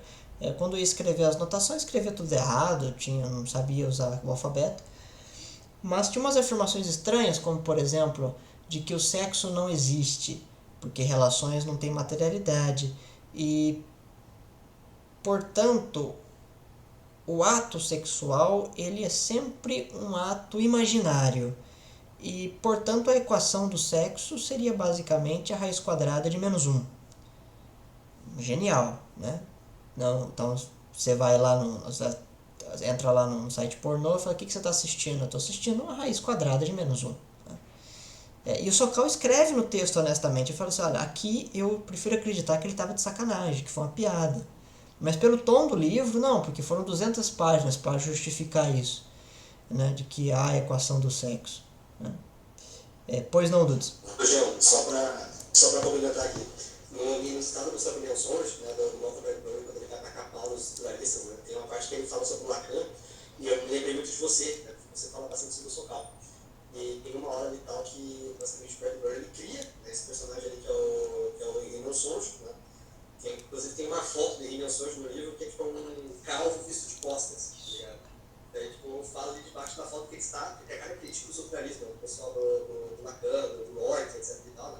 Inclusive, tem uma vez que você comentou no grupo privado, né, de amigos que eu já temos, que você preferia pegar um câncer de esôfago do que ler Hort. Tá? Acho que eu também preferiria. Tá? Sim. Daí estava escrito ali embaixo, né, que o careca do escritório olhando para a parede, e estava escrito ali, em Rimel Songe, contemplando a ideia de ir no café de Paris. Sabe? Ele está contemplando a ideia de ir para um café que caracteriza o estruturalismo, né, de você, basicamente, pegar um conceito de, pegar uma ideia e separar aquilo do mundo real. E o Emil Songe tem um livro que é um trabalho acadêmico, que foi fictício, né, que é um trabalho acadêmico que foi famoso na história do Malcolm Gladwell, que é justamente o nome do livro é a fornicação como ato cultural. Agora você falou do Lacan, tá ligado? De certa forma evoca aquele negócio meio estruturalista lacaniano de você identificar certos conceitos e coisas em objetos que não tem nada a ver. Né? Então essa coisa de você ver um vídeo pornô, de você analisar aquilo de um ponto de vista, sabe, geométrico, ou achar que estaria geometria de verdade, é o que é bem característico. Todos eles são assim, todos.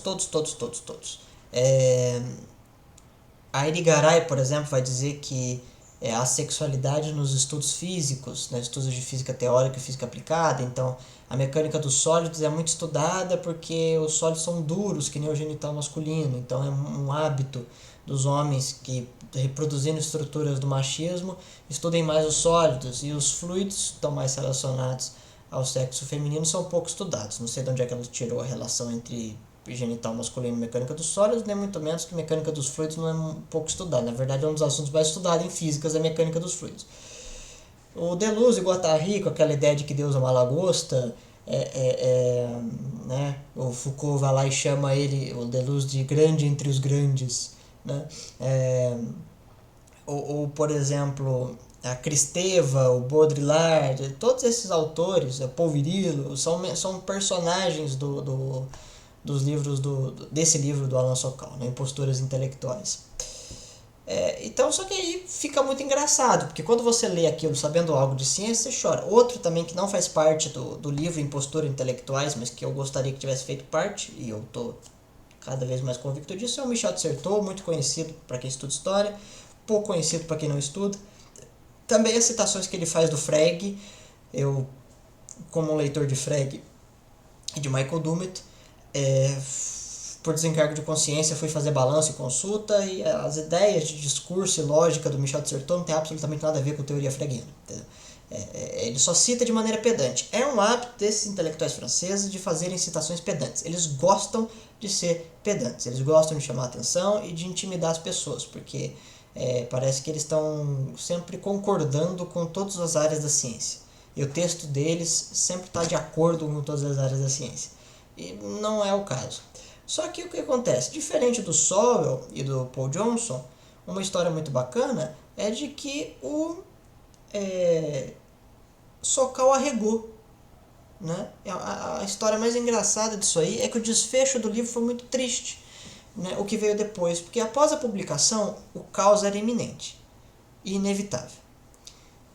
As vacas sagradas dos estruturalistas, dos partidos da nova esquerda, todas mascaradas, e esses autores, o Sokal nunca levanta essa questão no livro, mas ele não podia exigir que o leitor não levantasse, de olhar para isso, espera lá, mas se esse cara mentiu sobre isso, ele não mente sobre mais coisas? Quer dizer, se ele mentiu sobre física, matemática, química, biologia, será que ele não mente também sobre história, sociologia, filosofia, que é a área de formação dele? O Sokal nunca se questiona isso, ele sempre diz que, na verdade, os defeitos desses intelectuais não interferem na sua obra social.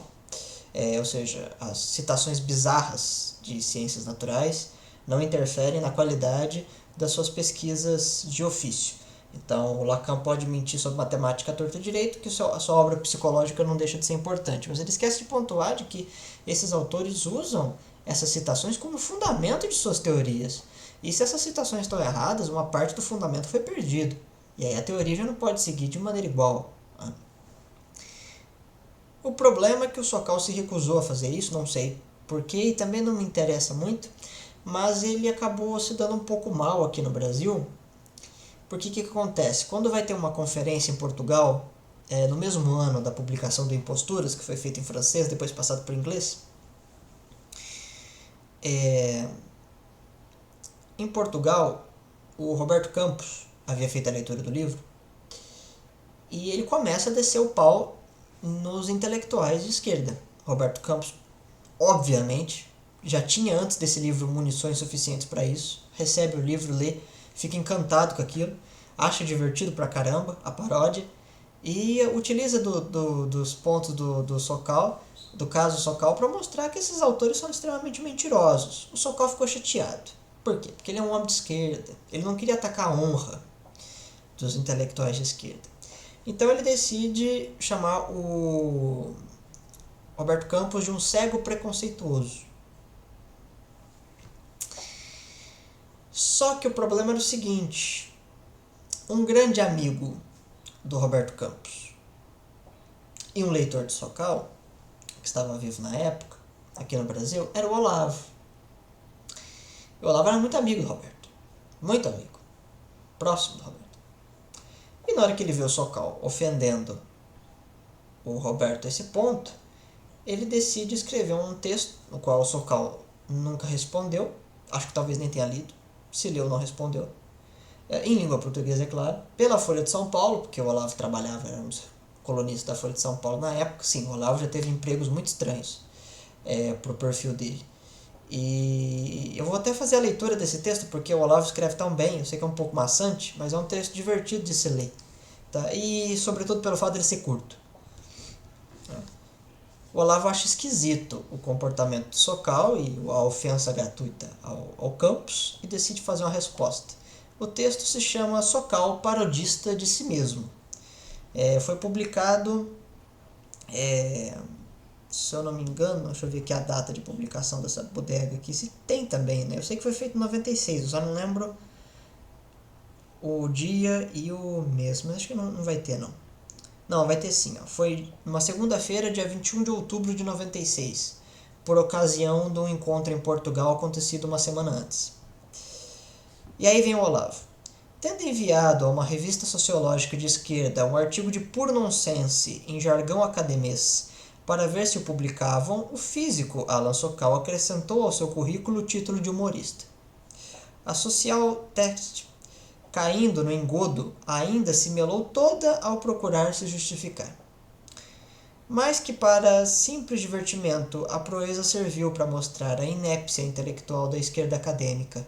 Roberto Campos, em artigo publicado na Folha, sublinhou o valor do experimento, que evidenciara a nudez real de uma das comunidades mais pretensiosas desse mundo. É surpreendente que agora apareça Alan Sokal dizendo que Campos o interpretou pelos olhos de um cego preconceituoso. A paródia, proclama Sokal, não teve a intenção de ridicularizar a esquerda, mas fortalecê-la pela crítica de seus excessos. Com exceção daqueles mais diretamente afetados, daqueles apanhados com a calça nas mãos, a vasta maioria da esquerda intelectual norte-americana apoiou minha intervenção, diz Sokal. O grosso da esquerda começa a reconhecer os seus erros e se renovar intelectualmente. E Campos é que distorceu tudo ao enxergar, no caso, um vexame global. É engraçado que realmente autores como Noam Chomsky prometeram para o Sokal em entrevista que melhorariam, promessa que nunca se cumpriu 20 anos depois. Mas essa argumentação é um tanto bizarra. Aí vem o Olavo. Um autor que desejasse edificar o pecador pela crítica de seus excessos, sem torná-lo alvo de riso, faria dele objeto de exortação, de análise ou coisa próxima. Jamais de paródia, um gênero que consiste precisamente em expor ao ridículo pela imitação de seus trejeitos. Quer dizer, se Sokal queria ajudar esses intelectuais, era melhor um sermão repreensivo do que fazer uma paródia que você humilha a pessoa, trata ela como objeto de jocosidade. Né? O bobo da corte não fazia aquilo para criticar o rei, ele era o único autorizado a humilhar o rei. Quem fizesse isso sem ser bobo da corte provavelmente seria empalado vivo. Né? Bom, aí vem o Olavo.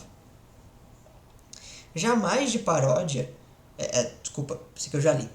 Quando a saber se o objeto da paródia sairá enfraquecido ou fortalecido, nenhum comediógrafo experiente buscaria controlar a esse ponto um efeito que depende inteiramente da livre reação moral da vítima. Ela pode aproveitar o estímulo para se regenerar ou então torná-lo ocasião de se expor a um ridículo maior ainda. Exatamente como fez o diretor da Sociotext, arrastando de cambulhada, como bem viu Campos, muitas revistas congêneres. Se o ridículo produzido por Sokal foi impremeditado, isso só mostra que o humorista principiante está sujeito ao risco de se tornar personagem no papel daquele marinheiro que, na privada, apertava o botão de descarga no preciso instante que o navio era atingido por um torpedo. Que é na hora que abre a portola, vem o torpedo por baixo. Então, o Olavo é maravilhoso. Que alguns esquerdistas aplaudam ex post facto a paródia não prova que estejam livres dos vícios que ela denuncia. Prova apenas que não se solidarizam com colegas da militância apanhados em flagrante de delito de vexame. Entregar os anéis para salvar os dedos não é nenhuma renovação intelectual. É apenas uma velha esperteza. A esquerda, com efeito, tem vivido de denunciar os seus próprios erros desde o dia em que, na Revolução Francesa, como citou bem o Dutz, reconheceu a utilidade de guilhotinar um guilhotinador, um ato que o levou às nuvens o prestígio do movimento e lhe deu cacifo para continuar guilhotinando a quem bem entendesse. Desde então, cada nova geração de esquerdismo nasce da orgulhosa proclamação do descrédito da geração anterior. O próprio marxismo emerge de uma crítica arrasadora dos erros da esquerda. De Robespierre a Alain Sokal, as moscas mudam, mas, como direi, a caravana passa. De cada nova série de vexames, horrores e fracassos, a esquerda emerge revigorada pelo milagre da ablução verbal e imbuída de seu direito de infindáveis créditos de confiança, tantos mais renováveis, quanto mais o débito entra sempre na conta da administração anterior. Então, joga os problemas para os caras de trás, agora somos novos. Sokal é apenas mais um oficiante do antigo ritual cíclico em que a esquerda se realimenta, dialeticamente, da sua própria negação. Para cúmulo, Sokal procura minimizar o alcance da sua própria crítica, afirmando que só atacou uma minoria. Mas como explicar que a crítica a uma fração minoritária tenha provocado tamanha celeuma, senão por essa fração ser representativa do todo? Sokal admite que seus artigos citavam um rol de bobagens ditas, palavras do Sokal, por proeminentes intelectuais. E ninguém é proeminente por receber somente o aplauso da minoria. Derrida, Foucault, Lyotard, Lacan, Deleuze não são objetos de culto de um miúdo igrejório provinciano. Não, são ídolos de uma inteligência mundial. Ridicularizados, comprometem necessariamente a falsa imagem de respeitabilidade intelectual da esquerda como um todo. Não há escapatória. Sokal poderia ter preservado ao menos sua própria respeitabilidade, se não mostrasse ter a tradicional propensão da esquerda a julgar seus atos apenas pelas intenções alegadas, pulando fora da responsabilidade pelos efeitos reais, por mais previsíveis que sejam. Mas ele preferiu superar como humorista involuntário seus dons de parodista, pois o ar de inocência com que um autor de paródia declara não ter tido intenção de ridículo faria dele um autêntico pince en rire, que é uma expressão francesa para uma pessoa que conta uma piada com cara sério e você não sabe se a pessoa está rindo ou falando sério. Se não soubéssemos que ele acredita no que diz, e que, no caso, acreditar no que diz é admitir que não sabe o que faz. Que surra, né? Puta merda. É emoção monumental, né? E aquele negócio que o Olavo falou, né? Que é uma coisa que é característica das revoluções. É muito característico da revolução elas engolirem, tá? E separem os próprios revolucionários. Então, quando o Olavo ele fala, ele traça basicamente uma espécie de linha, né? Se é que dá pra dizer assim, uma linha mental, né? Entre o Robespierre e o Sokal, todo mundo se lembra do final do Robespierre. O Robespierre, assim, primeiro ele fica paranoico, depois ele basicamente dá um tiro na cabeça, tem essa maxilar, ele não morre e ele é tirado logo em seguida pelas próprias pessoas que desfomentaram. Tem um outro artigo do Olavo também, que é tipo um artigo elenco sobre Karl Ladeck, né, que o Karl Ladeck era um intelectual marxista que ele flertou com pedagogia infantil em facadas, pessoas de sexualidade, etc e tal. E ele foi colocado numa prisão pelo Stalin e foi morto pelos próprios jovens que ele tentou sodomizar mentalmente.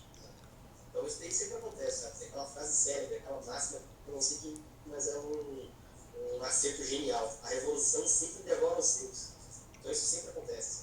Só que ele foi guilhotinado, né? Ele assim bateu no peito falando que estava tudo bem. Incrível. Pois é, e a promessa que fizeram a ele não foi cumprida, porque os autores que cometiam os excessos são prestigiados até hoje. Né? Aliás, eles discordaram do Sokal de que aquelas citações estavam erradas. Eles diziam que na verdade está tudo certo, tinha problema, não tinha defeito nenhum. Né?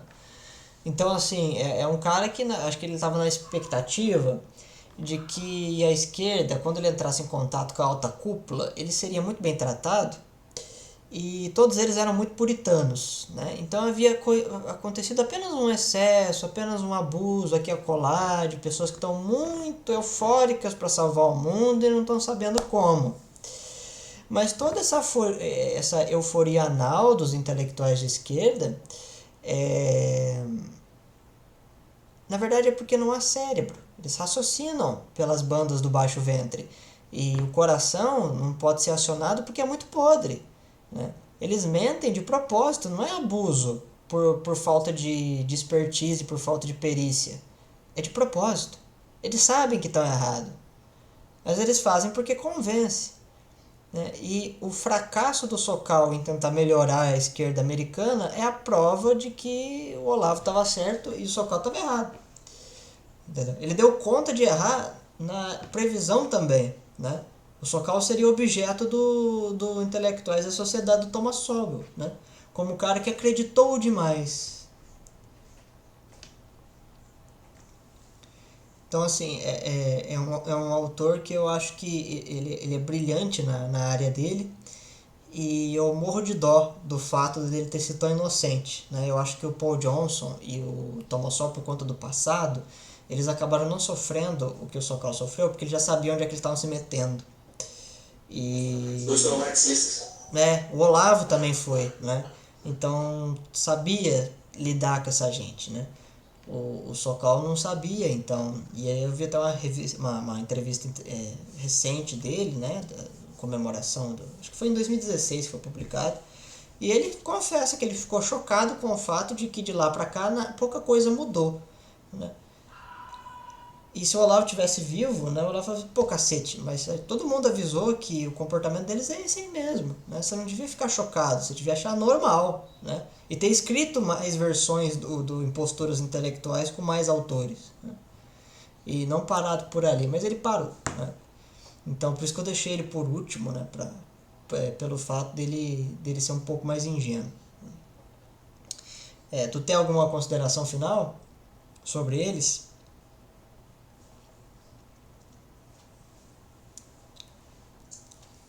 É basicamente um apelo que eu lanço para todo mundo aqui, tá? É uma coisa que eu não é uma consideração final, tipo, tchau galera, não tenho nada para falar, tudo bem, não sei. Mas é uma consideração, inclusive nós temos um amigo específico, tá? Você sabe quem é? Tipo, é um cara que tem uma mente muito lógica, muito analítica e muito afiada. É um cara que até certo ponto podemos levar em consideração que é um gênio da matemática. E teve um dia que ele pegou e ele falou comigo sobre uma coisa importante. Ele falou que era bom nós termos biógrafos, né, nesse grupo de estudos que a gente tem, né, nesse caso de pesquisar muito sobre biografia dos autores, eu também gosto muito de pesquisar as coisas biograficamente, porque acaba sendo uma espécie de adendo cultural, né, a pessoa está falando que é mais erudito, né, esse tipo de coisa acontece para o caráter, né, até mesmo as fofocas divertidas que a gente tem com base nisso. E esse mesmo amigo, né, ele pegou e falou o seguinte, quando ele estava analisando as ideias do Michel Foucault, né, quando ele fazia um artigo sobre Foucault, ele disse que ele simplesmente estava linkando as ideias do Foucault, tá ligado? Com a vida pessoal de sodomita que ele tinha. Com a vida pessoal de sodomia, na verdade, que ele tinha, com a vida pessoal de depravação sexual, né, que ele tinha no geral, tanto com aquela polêmica da Tunísia, né, que hoje é um saco que eu me refiro, né, com as crianças, né, com as crianças. E eu não vou falar o nome específico aqui, porque pode dar, enfim, pode. E também com outras pessoas, também com relação que ele foi mau caráter, né? Inclusive com aqueles blastos que ele espalhou na Califórnia, inclusive nos Estados Unidos, ele se inseriu na cena gay e espalhou AIDS sem querer. Daí Esse meu amigo pegou e falou o seguinte, mas é muito estranho, né, o fato de que eu estava escrevendo sobre a teoria de Foucault, estava resumindo as ideias dele, né, no meu artigo, e daí eu comecei a colocar gráficos na vida dele. Eu peguei e falei, pô, você está no caminho certo. É basicamente essa aí, tem aquelas pessoas que têm um pensamento, e o Olavo criticava muito isso, tá? Eu digo isso do Olavo. Aquelas pessoas que têm um pensamento muito lógico, analítico, que vão refutar apenas ideias, tá? Os autores que se estudam, tá? De maneira completamente específica, tá? Eu vou lá, só vou analisar logicamente, analiticamente as ideias e tal. É completamente impossível você conseguir entender as teses desses autores que você leva em consideração a vida pessoal deles, sem você leva em consideração a biografia deles. Porque se tem uma coisa que é idiota que a gente estava certo, tá? E que é uma coisa que o Paulo acabou dando ênfase e razão, é que a filosofia de determinados autores, de determinados filósofos, são sim uma espécie de extensão, tá? Ou até uma espécie de ênfase com relação à vida privada que eles têm, né? A biografia que eles têm, de maneira geral. Toda a filosofia passa por um nível de autobiografia daquela pessoa que está filosofando. Então, de certa forma, até o Platão, ele falava, né, que quando nós estávamos falando sobre a verdade, né, quando nós estamos discutindo sobre a verdade de determinados estudos e áreas de conhecimento, né, do mundo de maneira geral, nós nos tornávamos aquela coisa. Então, de certa forma, eu peço que é como se fosse uma espécie de apelo. Então, por favor, pessoal, não se limitem a analisar os autores apenas analiticamente. Tá? Porque loucura pega. Né? O pessoal acha que só porque é uma coisa loucura não vai pegar. Pega. Sabe? Loucura pega sim, loucura é infecciosa. Tá? E pode afetar vocês se vocês não souberem da completude daquele autor que vocês estão estudando, da completude daquele autor que vocês estão levando em conta. Tá? Então, por favor, pesquisem sobre as biografias. Tá? Analisem criticamente a biografia dos seus autores para vocês não se tornarem que nem eles. Não cumprir uma espécie de desejo mimético febril, se é que dá pra dizer assim. Sensacional. Eu me diverti a beça. Foi muito bom fazer essa entrevista, foi bem legal. Eu agradeço imensamente a sua participação, Dudes. Imensamente. Tá, esse vídeo vai pro ar em breve aí, com cortezinhos aqui a colar, só pra melhorar a dinâmica. Porque se eu abrir o vídeo com o OBS Studio, o Victorelli me mata. Então eu preciso cortar lá o começo e o fim lá. Mas é isso, muito obrigado. Vou encerrar a gravação aqui